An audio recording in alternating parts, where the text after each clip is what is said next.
Good morning, everyone. Good morning. Keep. I hate to interrupt good conversation, but we've got a terrific panel this morning. Thank you for getting up so early and coming. I said to Betty last night, you know, we had this 8 a.m. thing tomorrow. I'm not sure what time, and she said, "Does the a.m. give you a clue?" So here we are. There's been a lot of change at Oglethorpe in the last decade or so, and one of our current initiatives is to grow our international student population. I just I don't know if we ever name all the countries I've traveled to help us recruit students. I just was in Brazil a couple weeks ago. Spent a week, probably met 600-700 students, all of whom wanted to come to Oglethorpe if we gave them a big scholarship. So we're working on that. Been to Asia, been to Vietnam. So we have about 7-8% of our students now are international. We're trying to double that. We've also grown our international programs. Those of you who were here in other decades know that we have had terrific partnerships with global universities in Dortmund and Lille. And I think we have, I don't know quite know how active we have, probably a dozen active ones, Oxford being probably still our most popular one. But over the last 5 years now, we've created these pop-up global campuses that open up for 5 weeks in the summer. This summer we'll be in Paris and in Barcelona, in Cape Town, and Rome and Athens, and we'll have, last summer we had over 500 students study with us, study with Oglethorpe faculty from 60 different universities around the country. And this year I think we'll be up over 600. So a lot of efforts to bring internationalism to Oglethorpe and to expose our students to the world outside of our gates. And you know, in many ways this has always been sort of part of Oglethorpe. I meet a lot of alumni who've found their way to Atlanta and to Oglethorpe 20, 30, 40, 50 years ago from some connection to the city. Often it was some corporate connection of a parent or an aunt or an uncle. But we're delighted at the progress we're making. And so we put together a terrific panel. We have Marissa Atencio is going to be our moderator. Marissa joined us a couple months ago now from Georgia Tech, sort of running our inbound and outbound program. So we're excited to have her. But I will turn it over to you and welcome everybody. Great to have you here. Thank you. Thank you. Can everyone hear me in the back if I'm not using a microphone? Is anyone? Okay. If there's any point of this where we need to use microphones, we will, but I think it's more intimate if we can avoid them and the noise difference between us. Thank you all for coming out this morning. This is my first opportunity having contact with this many alums in one place. I was a part of the alumni board meeting a couple of weeks ago, and that was really nice. But I will very much rely on alumni relationships and connections as we continue to grow international programs here. I am Marissa Atencio. I did come from Georgia Tech. I've worked in international education about 20 years. And about 20 years, International Education Week, which happens to be this week, when Mary came to me early on, I think my first month being here at Oglethorpe, she said, we do an event, you know, a couple of times a year, and this is what we're thinking, and we'd like it to be international. I said, well, can we have it during International Education Week? So you are all a part of International Education Week now. So the International Education Week is the Department of State and the Department of Education's effort to promote the benefits of international educational exchange. And that means lots of things, and it involves lots of people. This is a worldwide celebration, so the consulates all over, educational, American systems throughout the U.S. and the world participate in this. So I'm excited to be able to talk to experts here who have lots of interesting stories and careers in work that has helped them to travel abroad, experiences here at Oglethorpe that have helped them to travel abroad. So I'm going to pass it on and introduce them very briefly and let them introduce themselves a little bit more in detail before we jump into the questions. So you have a full program with the written introductions. I'm not going to go through that, and I'm going to start to my left. Yoshi is currently the executive director for the Japan American Society, so if you haven't been to Japan Fest, it's a really incredible event, and I encourage you to get out there with your families to participate. Lucia had a career with Coca-Cola before retiring and working to develop the Brazil America Society, and so this is an opportunity for us, or Chamber of Commerce, sorry, an opportunity for us to hear from two folks who are doing amazing things to continue relationships between the U.S. and through industry and through exchange, cultural exchange. Joe has had a long career with CNN, which is, just incredible. And hearing his story the other day was really fascinating. I think really an incredible opportunity for our students to think about how our paths, you can't plan them from the get-go. So we're excited to hear about Joe's work with CNN and how his international experiences there have changed his trajectory.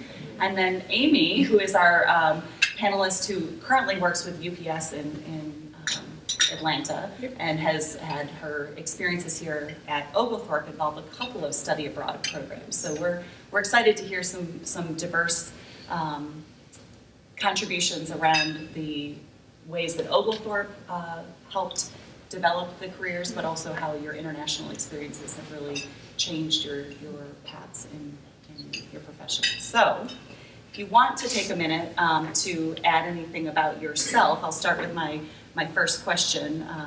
If you could take a minute to share a memory or a story, whatever that first international experience was, or the sojourn abroad, if that was the case, that allowed you to be immersed in a new culture. Think about that experience and share that with us. And I'll start with you, Rich.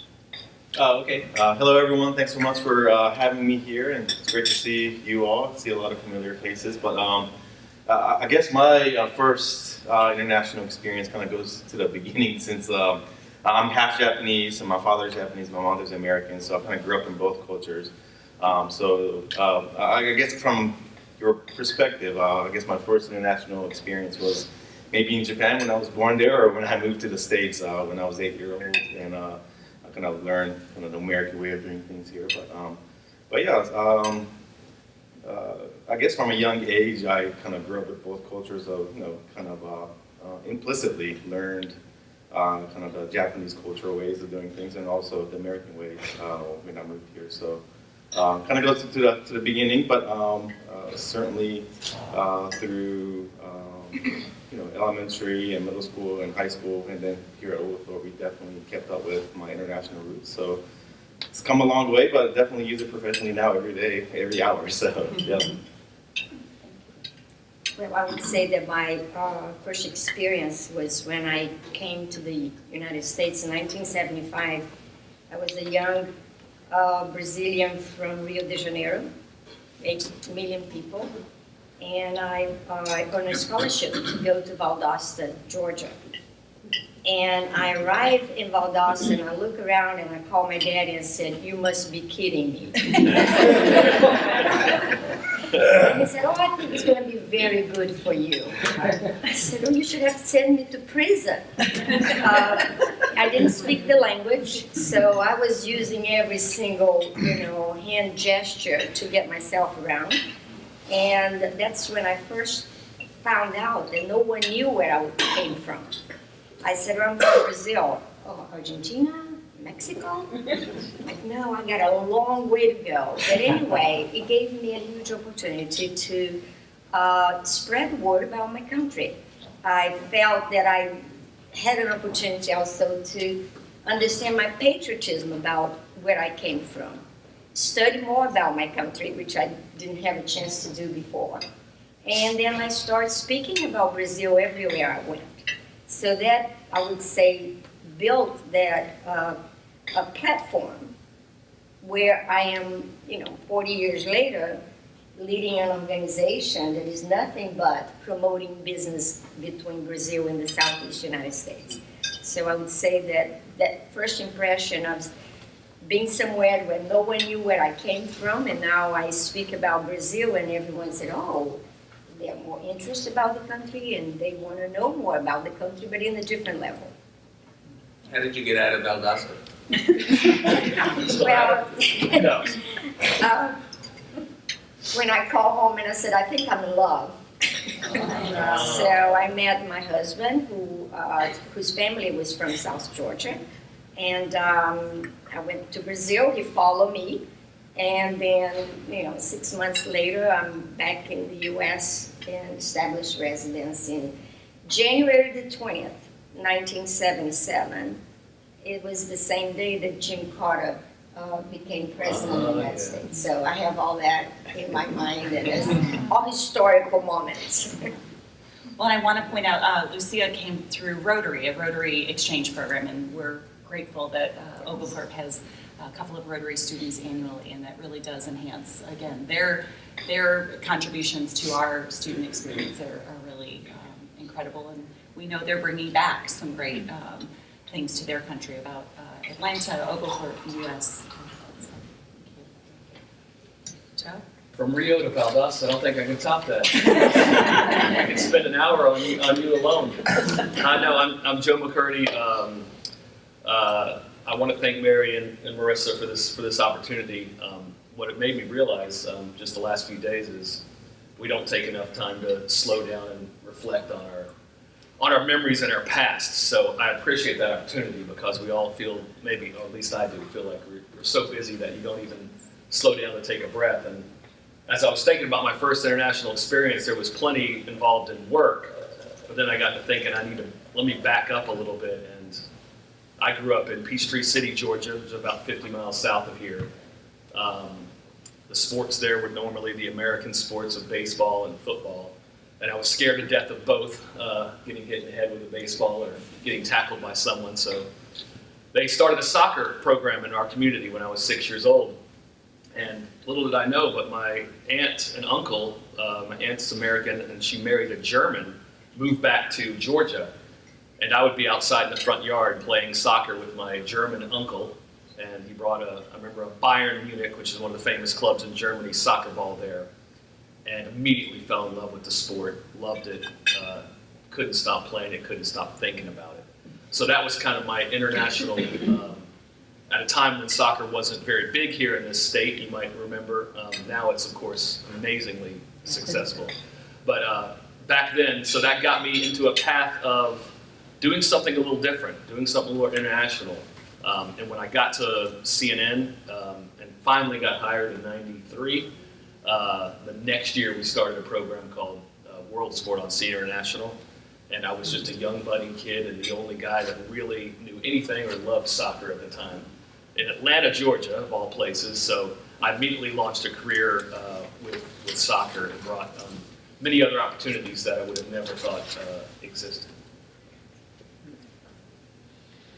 So I'm Amy Russ. Thank you guys again for having me and the rest of the panelists here. And I would say the experience that really helped me realize I was experiencing a different culture has always been the architecture, wherever I go. And so anything from going to France and looking at the cathedrals right across the street from a shopping mall, to being in Seoul and seeing some of the traditional palaces, and then going down 2 blocks and seeing this huge monolith of a building and realizing that, oh, that's Samsung's headquarters right there. Those kinds of memories really stick out to me because that lets me know that this is really different, and this mixture of the old and the new that you really don't see a lot in the U.S. is more common abroad than what we experience here. So we have the significance of the architecture, the significance of the sport, the significance of your own cultural identity and who you are, and the significance of really having multiple homes, right? Having 2 places or 2 and bridging that. So I hope that that was a nice experience for me to hear about, but hopefully, again, nice for you to share.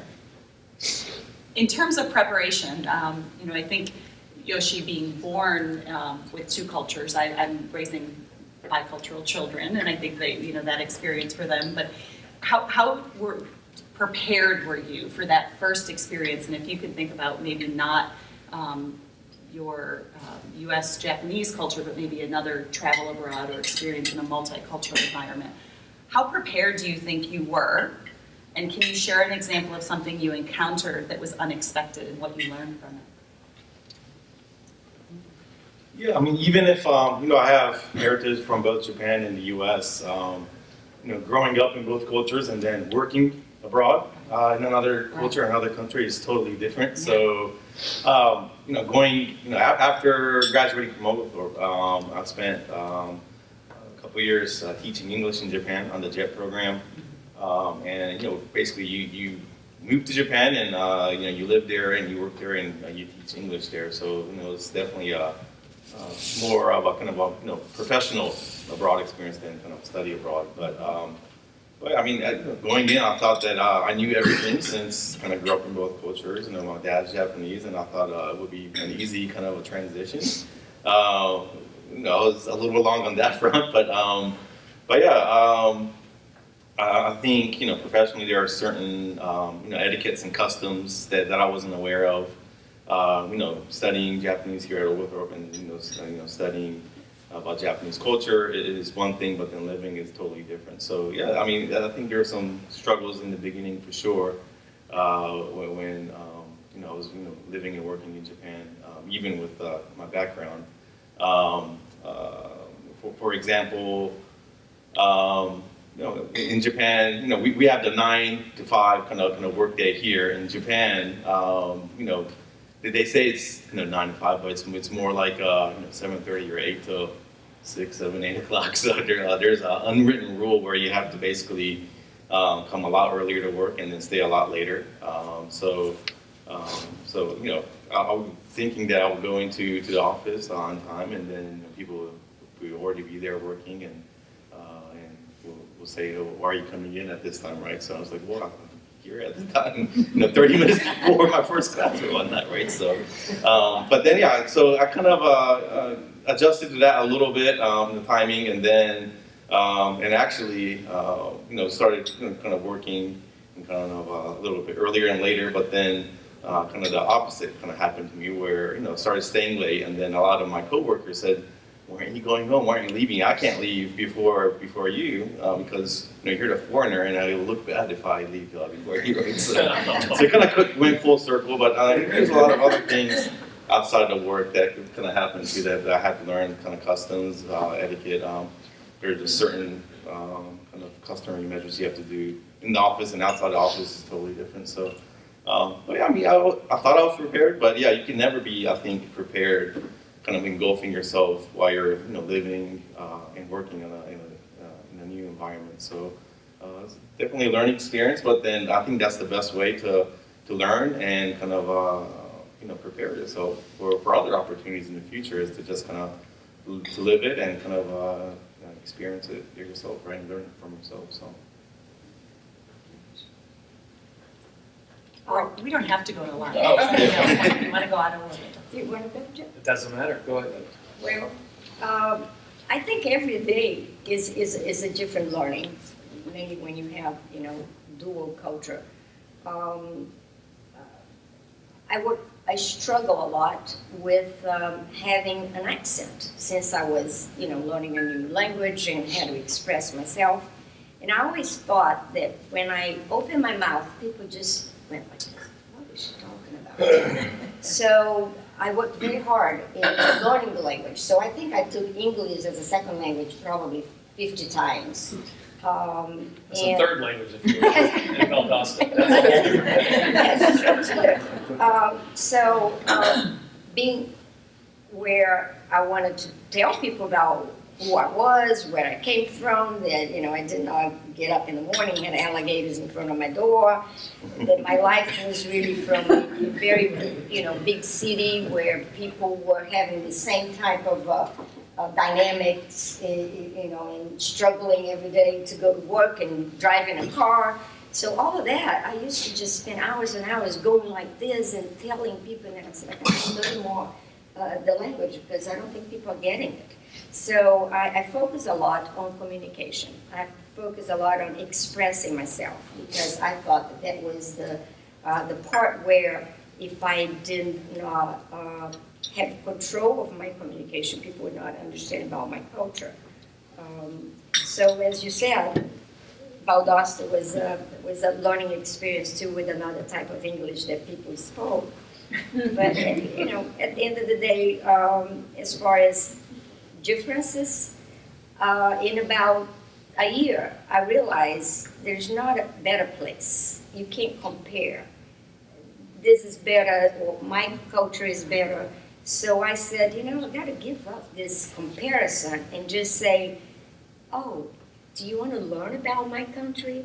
It's not that it's better than your country, but there is something that we can, you know, add to it. So 40 years later, I would say that I'm very fortunate to have two different cultures within one person, and that I have chosen which one do I want to play when I want to play the right culture. So there's a lot of good on both, but I have decided which one do I want to follow.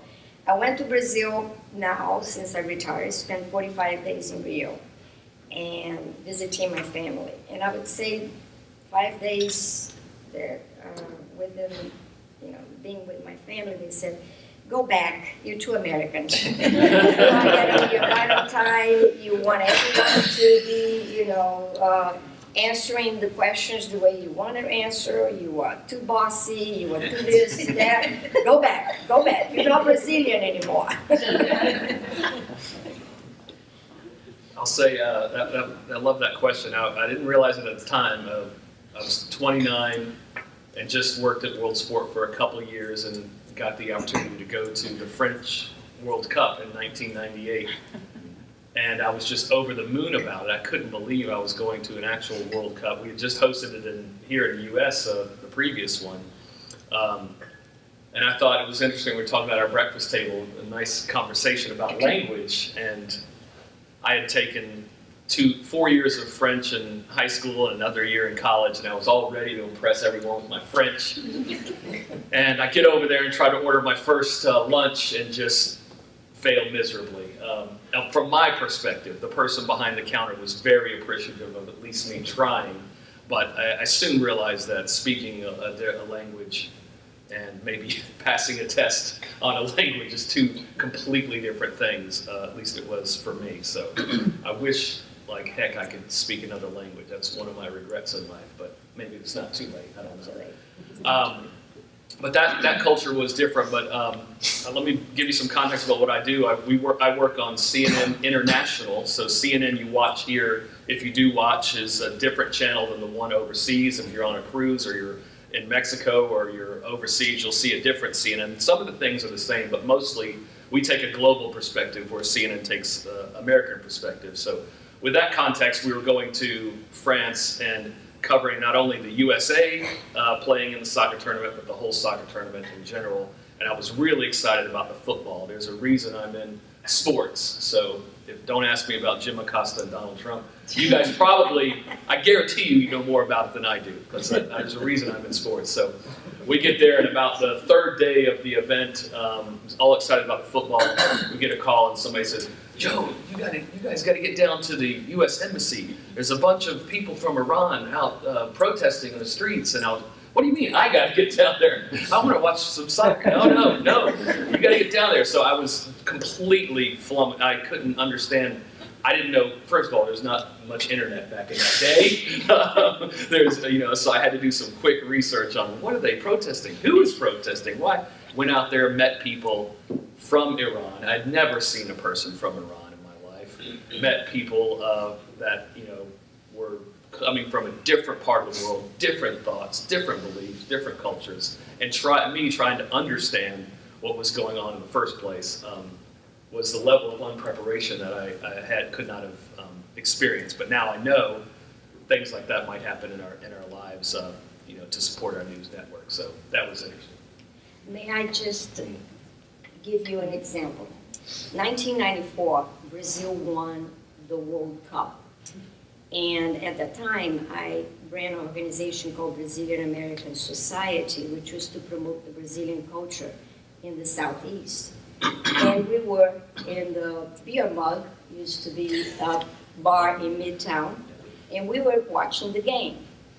When the game was over, Brazil won. We left the bar, and we stayed in front of the bar, right in the middle of Peachtree Street, with flags, Brazil, Brazil. 6 police cars come. They arrested 4 of my friends. I am in the first page of the newspaper, and I'm also speaking at Channel 2, explaining we are not rioting. This is not violent.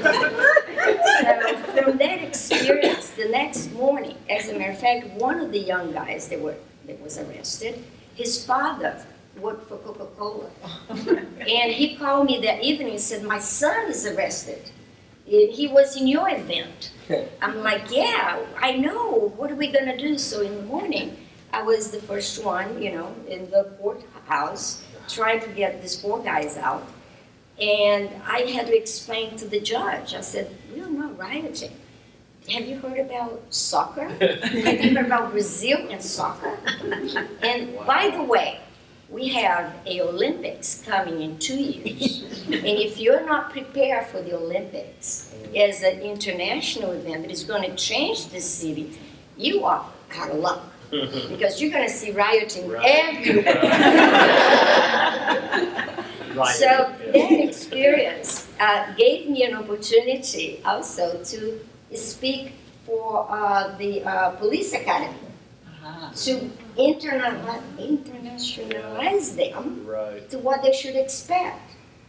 How people's emotions come up when a country like Brazil and soccer, you have to respect. We are not rioting, we're just having fun. So that's why I wanted to interfere and give you this example. When you lose the World Cup, you do riot. Yeah, we do. We cry too. I would say there's a lot of tears. We cry too. We didn't talk about that. That's So for me, mine is also in a way centered around language too. But I was on a phone call with our partners in the Asia Pacific region. And they're from different countries, and we're having a really good conversation. And I say, all right, y'all, have a good night. And I said, y'all on the phone. And I heard giggle, giggle, giggle, giggle. And someone in Korean called me gyopda, which is cute. I was like, gyopda, gyopda. I'm like, what is she saying? Did I say something offensive? So I'm thinking this is really awkward because they're laughing at what I just said. And I just said something really wrong financially, and I'm soft-faced. Like, I really thought I was wrong. But it just turns out that they had never heard an American Southern person say that word, say y'all. And so it was just really cute for them to hear my accent. But there was that cultural misunderstanding because I'm thinking I have embarrassed yes across the globe. They just thought y'all was cute. And so later on, when I had another call with them, they said, can you say that again? I said, what again? That you all. I said, y'all? Yeah. That's really cute. They don't hear Americans in formal language like that. And so in the back of my mind, the situation was uncomfortable and I thought I'd done something wrong, but in reality it was just a cultural difference. And so now I've become their unofficial, official American informal language teacher. They feel that when they come here that they should be able to understand it informally, but also be more culturally integrated. When, of course, I've explained multiple times, that's not really necessary, but they still get a kick out of me saying y'all. That is an absolutely perfect segue to the next question, I think. Because one of the common threads between all of you is your professional international experiences. So not everyone studied abroad, not everyone has a bicultural experience, but you all are working in a very international environment. And you've developed skills over time to help you be successful with those international phone calls, with the negotiations that you're doing across cultures. So what are some of the skills that have enhanced your ability to be successful in those settings? And can you share an aha moment, if you haven't already, around something that you learned, something new that you've learned to develop that skill base? So a story about, wow, I hadn't thought about that, and now I have to really incorporate that into my day-to-day practice. I'll start. So something that I've found that has really helped me in my day-to-day business life especially internationally, is the willingness to even learn how to say hello in a different language. So in my spare time, I actually study 3 languages on my own. But I work internationally with people from Europe, from the Middle East, and from the Americas, Latin America. So it's really important for me to be able to communicate even at that kind of microcosm level. So before I even get on a phone call with someone from a different culture, I'll actually sit there and look up how do I say basic phrases in their language. I feel like it's very important to be able to communicate and do that well. And I found that doing that the first time, that was the aha moment. When the first time I did that, and I'll never forget it because it was with our partners in China, and I was just studying Chinese anyway, so I thought, this is a great test for me. Let's see how bad my accent really is at this point. And I told them hello in Chinese, and it got dead silent on the phone. And I could see them, I could picture in my mind them looking at each other going, is she speaking to us in our language, even though English is the business language. And so that aha moment really told me that, people appreciate it and it helps us build those partnerships better. To just be able to say hello, goodbye, how are you doing, how was your day, are you busy, have you had lunch? And those different languages really, really does strengthen your foundation and your partnerships. I will say just an example from just today, something I take for granted, the kind of things we do in our lives. There's a movie that came out this year called Mario. It's about two gay male footballers, soccer players, in the top leagues. And believe it or not, there's never been an openly gay soccer player in any of those top leagues. So it's kind of a hot topic right now. But to make the interview happen this morning, it's going to happen at 9 o'clock. I had to work with a guy in New York who is from Argentina and talk to the director who's Swiss in Zurich, and the 2 actors are in Berlin, and I'm in Atlanta, and the guy that's interviewing them is in London from CNN. So we have to get all that on the same page and into the same place at 9 a.m. this morning. And just thankfully, like I said, the language of CNN is English. So I'm ahead of the game there, but to put all those pieces of the puzzle together must have taken almost 50 conversations to make it happen. So we've always been open to all areas of the world. CNN reaches everywhere in the world that will have us, with possible exception of North Korea. They probably watch us in secret, but we have people that are from every culture in our everyday lives, which has been amazing to be able to communicate with them in that way. So just an everyday occurrence is for me, is working with people of as many as 20 different nationalities on the day, and always open to what they have to say. Well, I think my first job at Coca-Cola in 1991, I was hired because they were building a plant factory in Manaus, Brazil. And Manaus is in the northeast of Brazil. It is Amazon, right? Amazon, in the middle of the Amazon. So you just imagine Coca-Cola is opening a factory there. So they hired someone who spoke Portuguese, me. I had some project management experience because I was working for another company here in the US that was building a plant in Louisiana. And so I come in and I realized these people were freaking out. First of all, we're opening a factory in the middle of the Amazon. So I had to go through my cultural, experience with them, explaining about, it's going to be a bit different because to get something in Manaus done, it's like pioneers. You're going to open the jungle and bring equipment to the area. You're going to have to hire local engineering companies to do that. You cannot just send, a big U.S. engineering company to go there because they're not going to know what to do. We have rainy seasons. We have, it's a completely different world. So this was, to me, a ha-ha moment. Oh, I finally, got to this major corporation, and I'm so important.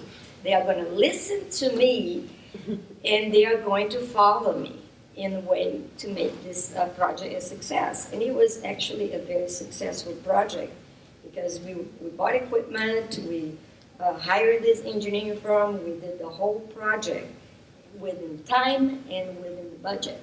So I was very, happy to be part of that. And today the company, this factory celebrated 25 years 2 years ago, as I was celebrating 25 years with the company, so I have this history with me about the construction of that plant in Manaus. I mean, for me, I guess what we do is basically bring together the Japanese and American people together here in our state. And I've been doing this for 12 years, so every day I try to bring people together. So language is certainly key and I think crucial in bringing folks together, but also learning about your counterpart's culture and kind of basically doing what you can to kind of learn about how they think, and how they live their lives and how they do business is, I think, very important. So what we do, I guess, in business and education, I guess, the two examples. So within business, there's now actually over 600 Japanese companies in our state. They've invested over $10 billion in our state's economy, and there's a lot of business, inbound from Japan here with auto manufacturing. But also a lot of American companies are now going to Japan and doing business with them as well. So over my career with the Japan American Society, I've learned that not just with the organization, but those American companies who are successful in doing businesses, those companies who don't think about kind of their own operations all the time, but also think about their partners' operations, and they think about how they think and how they operate and what they could do to support their initiatives. And those Japanese companies that are successful here in Georgia are the ones who are engulfing themselves within the market here and the community here, and hiring executives and managerial positions within the local community who knows the market better than themselves, right? So I think in business, it's measurable really, where there's been studies where those companies who are expert in intercultural business management or communication are the ones that are successful in the world. And then, so with that, I guess the aha moment in business is just a couple years ago, we hosted a huge conference where we had 250 visitors from Japan here in Atlanta. It was about a 10-day long conference where half of it was doing a lot of cultural things and here and business things here in Atlanta, and then the other half they actually visited to different homestays to get an American kind of glimpse into American life and American homes, right? So, but at the closing ceremonies of that big conference, we had ambassadors from Japan, retired ambassadors and consul generals from not only Japan and folks that have served in Japan from the American side, but a lot of other international community leaders. So that was kind of an aha moment where, well, I'm doing something right if I'm here, and if all these people are here just to kind of promote friendship, right? But the aha moment of kind of things going the opposite way, I guess, with your professional experience, I think goes for everyone. The more you do, the more experience. You think you're got it all figured out, but then just maybe actually last semester we helped bring in students from Japan, basically all year round. But for one of our student programs, we host a business practicum where students from Japan learn about the American business way of things and kind of visit Japanese and American companies and learn how they operate. But part of that program is they do community service, and we set up a kind of a volunteer day at the Special Olympics for the students from Japan.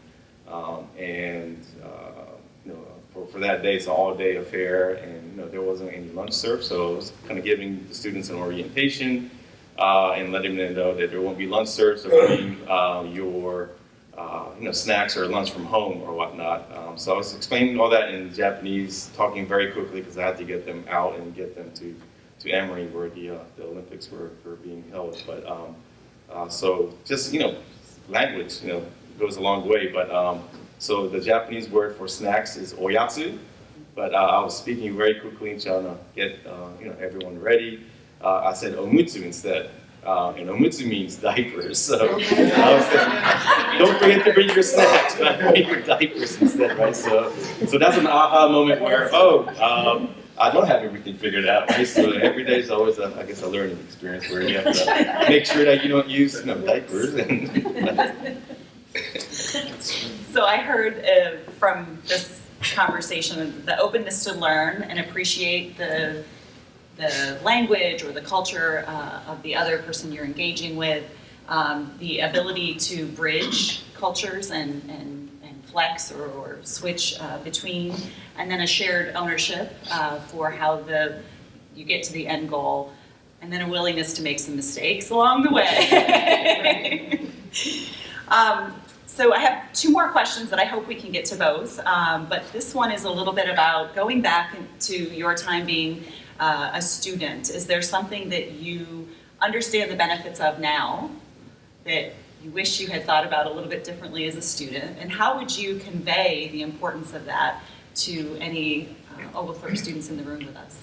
So something you maybe wish you had known or wish you had done, and because you know the value of it now, and how you would convey that to our students that might be in the room.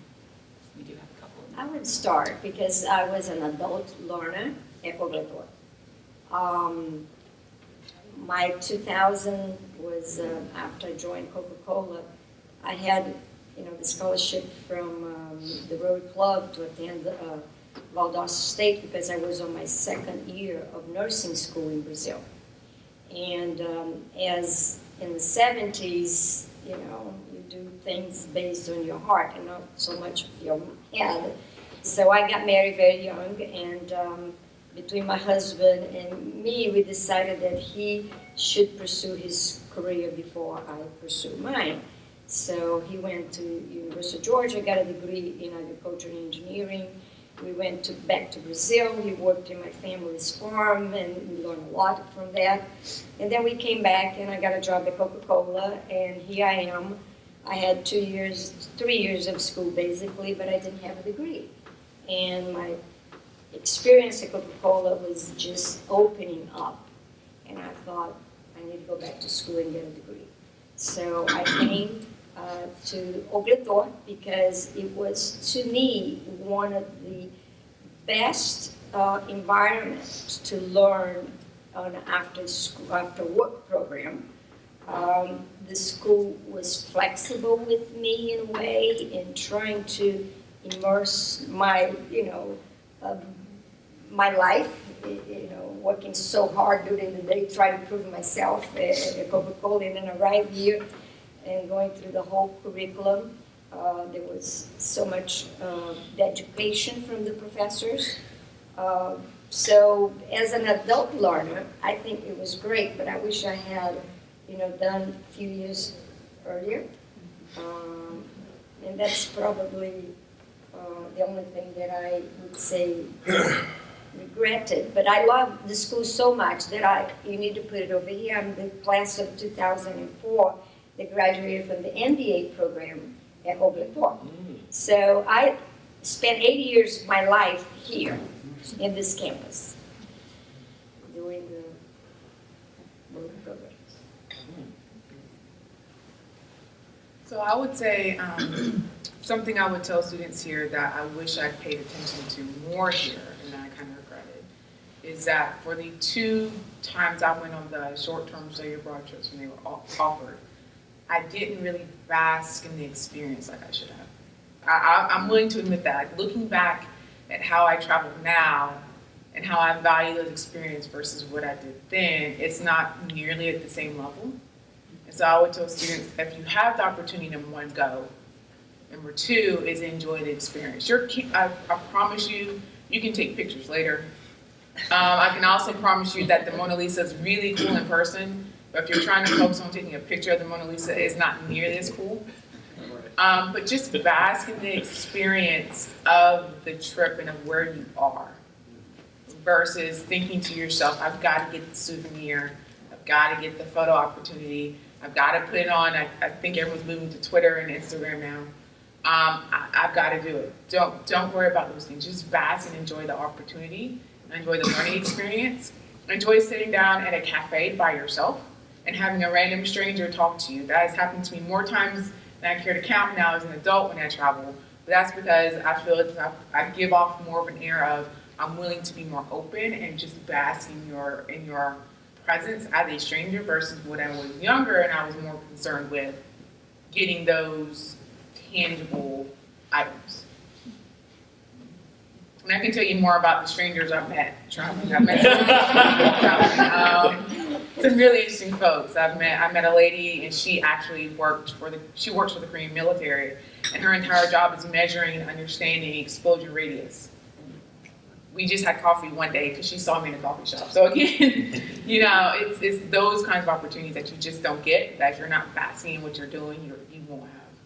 So I just had a conversation with a student who returned from Germany last summer and talked about just that, the learning that she didn't anticipate from just sitting in a cafe or sitting outside, openly looking or waiting for someone to just say, do you mind? Yeah. And having that conversation. And another student who said, I miss my fruit guy, because she would visit the same fruit vendor every day and not necessarily know always how to ask for the particular things, but would point and then engage in conversation, and that person looked forward to seeing her. So again, unexpected, not prepared for that, but being able to experience it more than,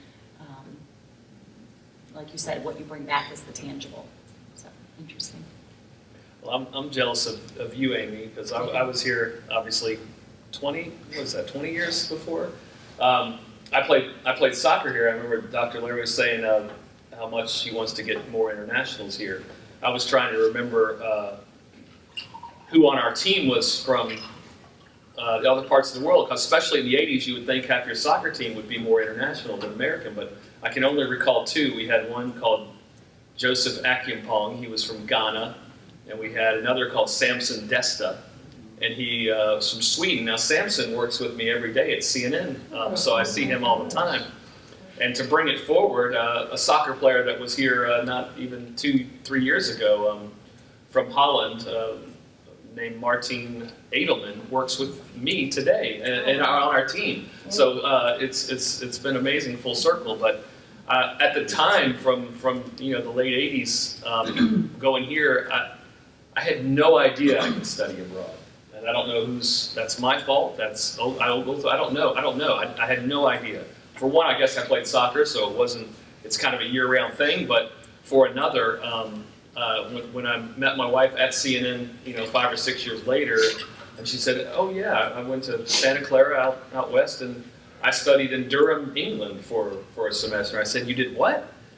So our goal, we have 4 children, and every one of those I need to study abroad. I need them to study abroad, because I remember in between summers, I would do everything I could, including work at UPS, loading trucks, to make the exact amount of money I needed to go to Europe for 3 weeks during the summer as a traveling teenage, staying in hostel kind of thing. So that was my goal, was to get overseas, to get to another country and spend some time. Little did I know I could do it while I'm learning something, goodness gracious. So my children, they're gonna have to do it. I have a sophomore, and a junior in college, and a freshman in college. So they're on their way overseas. Can't wait. For me, I think, Oglethorpe, it was the best bubble in Atlanta, right? So there's everything you had here, and whether, friends or something to do, there's always something here at Oglethorpe. So I had a blast my 4 years here. But I wish I had, I did a summer internship and some volunteer work here and there, but I wish I had done more internships. Certainly maybe during the semester, not just the summer internship, where get to experience a little bit more outside of the bubble. And the bubble is great, but then I think what I've learned after graduating is the bigger and the larger network you have, the more opportunities you get, right? So the best way to get those opportunities is to intern, to go out there, volunteer, and be part of the community, and be part of events, and meet people. And I think that's definitely the best way to kind of broaden your horizons. And like Amy said, I mean, it's you never know who you're going to meet, when are you going to meet them. At an event, you can meet, the CEO of Coca-Cola or UPS or, the head of the Brazilian American Chamber of Commerce or anything like that, right? So if we had something, kind of looking back, I wish I had been a little bit more active and done some more internships. And for, students here today, definitely go out there and, whether it's an internship or even just kind of volunteering at community events that you have a passion for. That I think goes a long way, and I think Oglethorpe does a great job of doing that already. We've hosted, countless interns at our organization, and actually Amy was a former intern at our office at a different lifetime, right? So, but yeah, so I think OU's doing a great job of getting students, taking care of them within the bubble, outside the bubble, giving them experiences to get them ready and prepare for their career after graduating. We don't use a bubble word anymore. No, you don't? Okay. We banned that word. Can we ban the Ogle plague as well? So I have a final question for discussion, and then if there's time, if there's anyone here, we'd love to continue this conversation if there's an ability. So in this heightened era of fear or maybe even disdain for the other, what are your thoughts about the value of U.S. colleges, OU in particular, playing an active role in international education exchange? I think that the role of U.S. colleges, especially now, is bigger and more important than ever before. U.S. colleges, doesn't matter what their political affiliation may be implied, have I wouldn't even say it's a role, it's a duty to increase our young people's understanding of the world and how they study, and one of the best ways to do it is how it's study abroad. Now more than ever, we need to understand each other. Some of the worst events in human history has been due to a strong lack of understanding and fear. And colleges and universities have a duty to work to minimize that. You can't always erase it, but we do have a duty to minimize it. Part of that is at the college university level. Part of that, of course, is at home. Part of that is with your friends and network. But a lot of those intertwine here at a college university. And so Oglethorpe would be remiss to not work in that regard. Oglethorpe would be on the wrong side of history to not work in that regard. I would say, yeah, that's exactly right. I can't top that. But as again, I don't know much about current events, Amy, so I got to talk sports. But when I went to,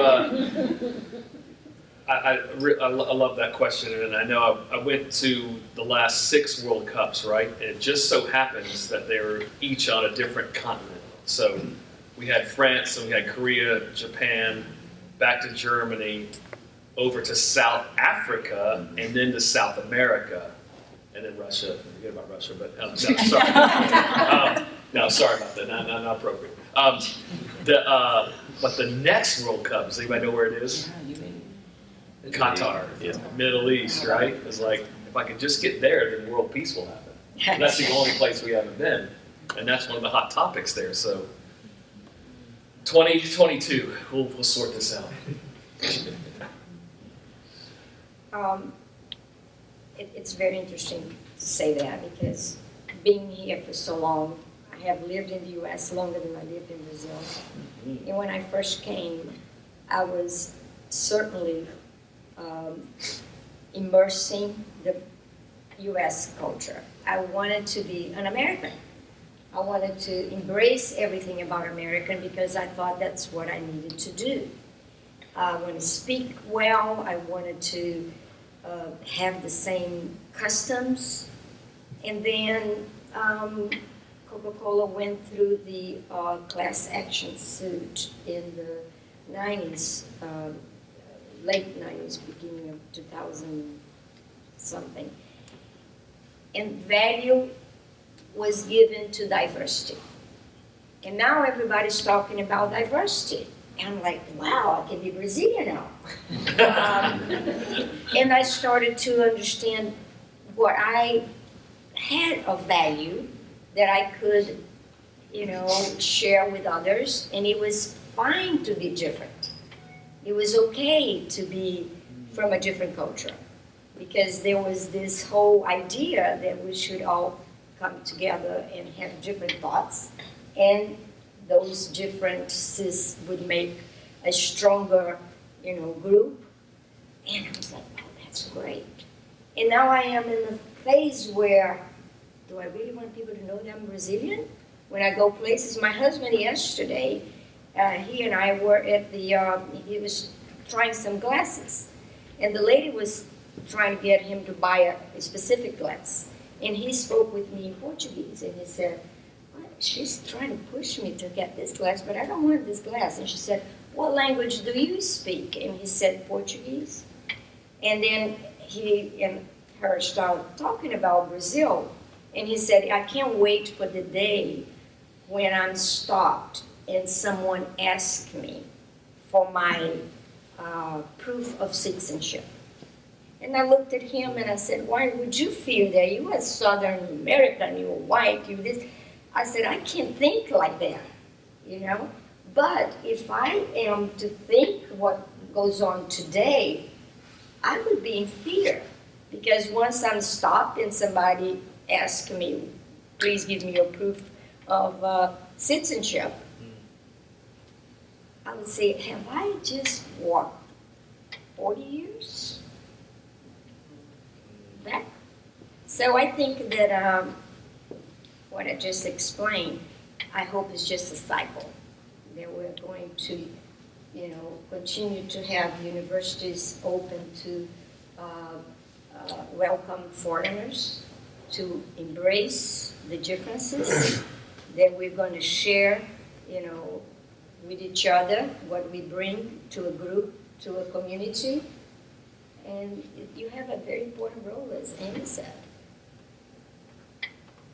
Yeah, I agree 100% with everyone, especially in today's age of social media, and there's so much information out there, whether they're accurate or not, right? So, I think universities and colleges, and certainly Oglethorpe, it's more important as ever to kind of promote that environment of diversity, inclusion, and making sure that students and young people understand right from wrong and how to treat people, celebrate the differences and the similarities. I think universities, within any society, is a center for international exchange, center to bring people together, and a lot of it is generational too.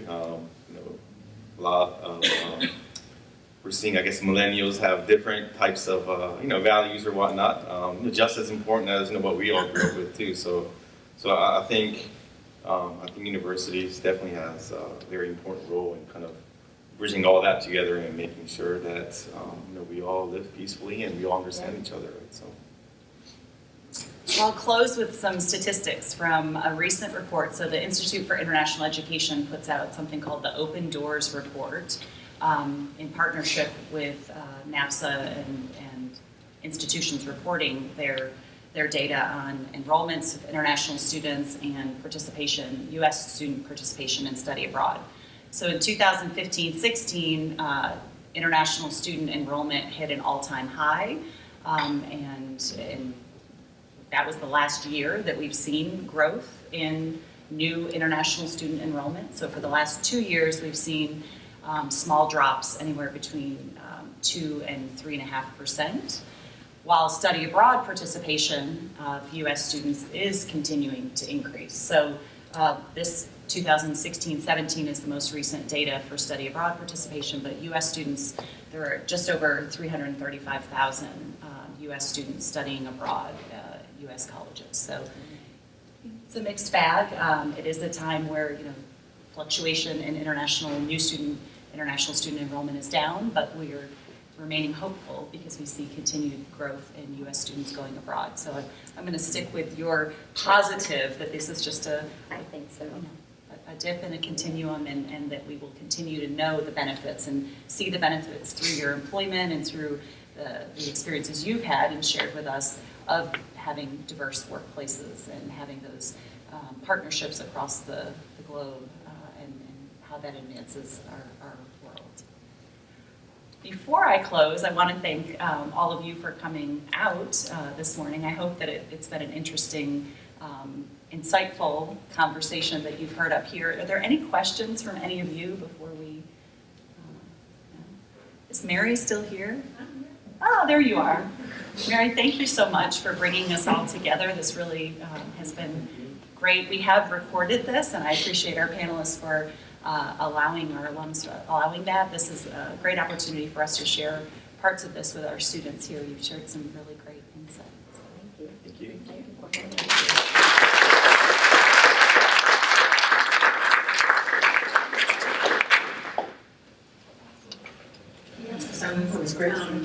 Thank you, gifts for our speakers, and I also just wanted to mention, thank you for everybody for coming today. We have quite a few faculty, staff, we have a few students here as well, so if you want to hang around, I know people probably have their busy work days to get to today, but please feel free to stick around and continue to chat and network and meet each other. Thank you so much. Thank you.